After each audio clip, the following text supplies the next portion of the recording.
I knew that smile. The way her lips curved, the soft crinkle at the corners of her eyes. Gentle, playful, almost tender. It was the smile she used to give me across crowded rooms when we first started dating. The smile that told me without a word, I see you. I choose you. But tonight, that smile wasn't for me. It was for him. A man I didn't recognize. Tall, neatly dressed, standing far too close to my wife, Emily. His hand brushed hers as they laughed, their heads bent together in a way that made my stomach knot.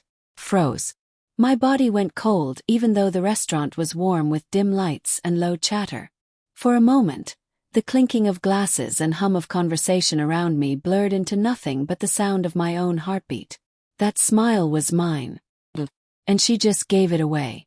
I was ready to turn around, to walk out of that place and let the whole marriage collapse behind me like a building set on fire.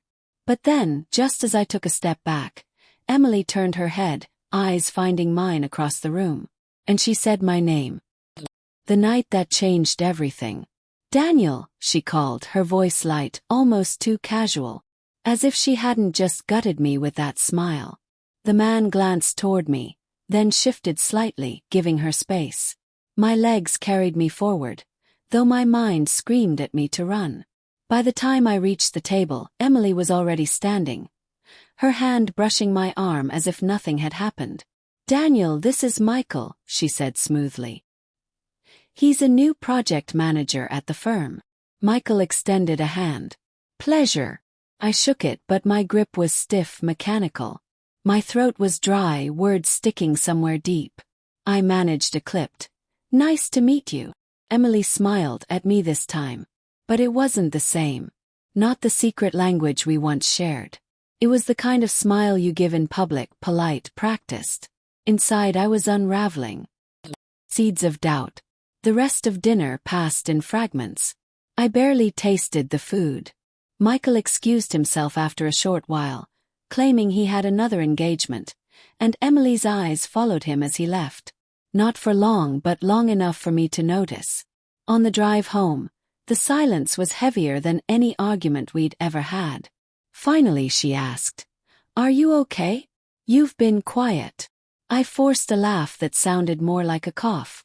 Just tired. But my thoughts screamed. Who is he really? Why did you smile like that? That night, lying beside her in bed, I stared at the ceiling, listening to her steady breathing. Every memory replayed with a new sharpness. The late nights she'd said she was working, the sudden new clothes she claimed were on sale, the way she had guarded her phone more carefully lately. Had it all been there, waiting for me to notice? Cracks in the foundation. The next morning over coffee, I tested the waters. "Oh, Michael," I said, keeping my tone even. "He seems friendly." Emily didn't look up from her phone. "He's fine. Just started last month." "Why?" "Nothing," I lied. "You just seemed close." Her head snapped up then, eyes narrowing. "Close. Daniel, don't start. He's a coworker." I raised my hands in surrender.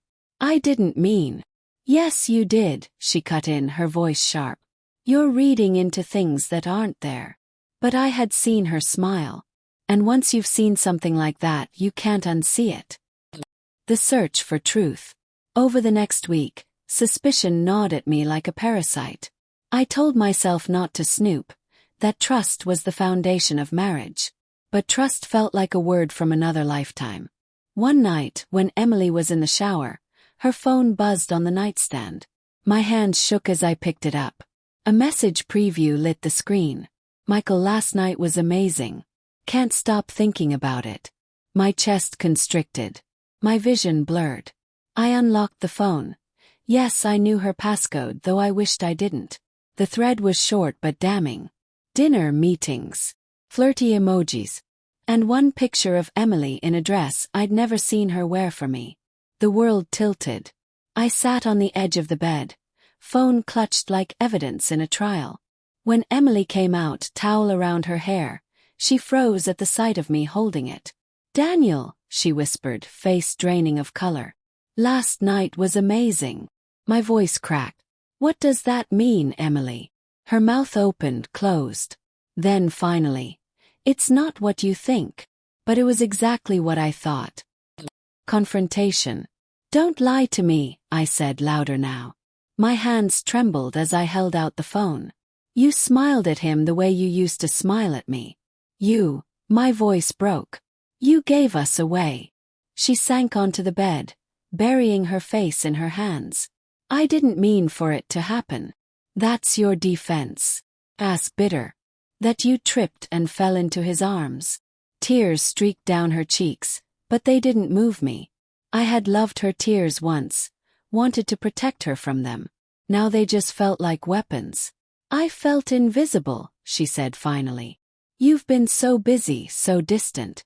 And he noticed me." The words cut deeper than the messages. Invisible. After all the years, the late nights, the sacrifices, I had become invisible to my own wife. The breaking point. For days, I moved through the house like a ghost. We spoke only when necessary. At work, I went through the motions. At night, I lay awake, staring at the ceiling, wondering when love had turned into this battlefield of silence and suspicion. Then one evening, Emily tried to bridge the gap. "Daniel," she said softly, sitting beside me on the couch. "I ended it with him. Swear. I don't want to lose you." Her eyes were pleading, searching mine for something. Mercy, maybe. But I had nothing left to give. "You already lost me," I said quietly. Her face crumpled, but I couldn't take the words back. They were truer than anything I'd ever said. Walking away. The night I packed my bags, she didn't try to stop me. She just stood in the doorway, arms wrapped around herself, whispering my name like a prayer. "Daniel." I paused, suitcase in hand, waiting for some part of me to break, to turn back. But the image of that smile, the one she gave another man, flashed again in my mind. And I kept walking. As the door clicked shut behind me, the silence was deafening. But for the first time in weeks I could breathe. Aftermath. It's been months now. Some days are harder than others. I still catch myself reaching for the other side of the bed, expecting her warmth. I still see her smile in my dreams. But I also remember the cold truth. Love cannot survive where trust is buried. Emily reached out once, asking if we could meet, talk things through. Almost said yes. But then I remembered the moment that started it all. Her smile at another man, the one that was never supposed to leave our marriage. And I knew I couldn't go back. Betrayal isn't always loud. Sometimes it's as quiet as a smile in the wrong direction. I lost my wife the moment she gave our smile away. And though it broke me, walking away was the only way to start living again.